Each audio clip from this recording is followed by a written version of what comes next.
Welcome back to 3-Minute Theology. Today we're considering the second question of the Baptist Catechism. The question is, ought everyone to believe there is a God? Answer, everyone ought to believe there is a God, Hebrews 11:6, and it is their great sin and folly who do not, Psalm 14:1. Use of Hebrews 11 is interesting. I don't think many people would go there today, but it does fit and it is helpful. We also need to consider Romans 1, which is brought up in the third question of the Catechism. Hebrews 11:6 reads, "And without faith it is impossible to please him, for whoever would draw near to God must believe that he exists and that he rewards those who seek him." So in this question, ought is used in a moral sense. If you would please God, if you would do what is right, you must believe that God exists. God is not pleased by faithful or righteous adherents of false religions. Just because someone appears outwardly moral does not mean they are acceptable to the righteous judge of all the earth. To please God, you must believe that he exists.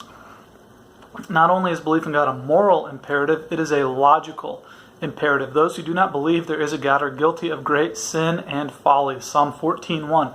The fool says in his heart, there is no God. They are corrupt. They do abominable deeds. There is none who does good. To disbelieve in God is sin. To disbelieve in God is foolishness. And while it isn't cited, the truth of Psalm 14 is revealed in Romans 1:19 and 20. For what can be known about God is plain to them, because God has shown it to them.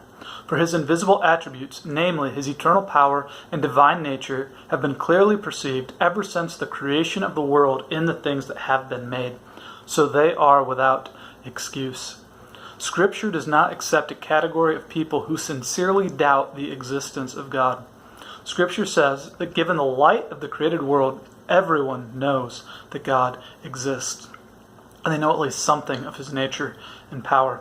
The truth is suppressed by unrighteousness. Those who do it have no excuse. It is sinful foolishness to deny the existence of God. We're already starting to get into the next question, so we'll stop here for today. Ought everyone to believe there is a God? Yes, everyone ought to believe there is a God. And it is their great sin and folly who do not. Thanks for joining us. Until next time, keep on, and God bless.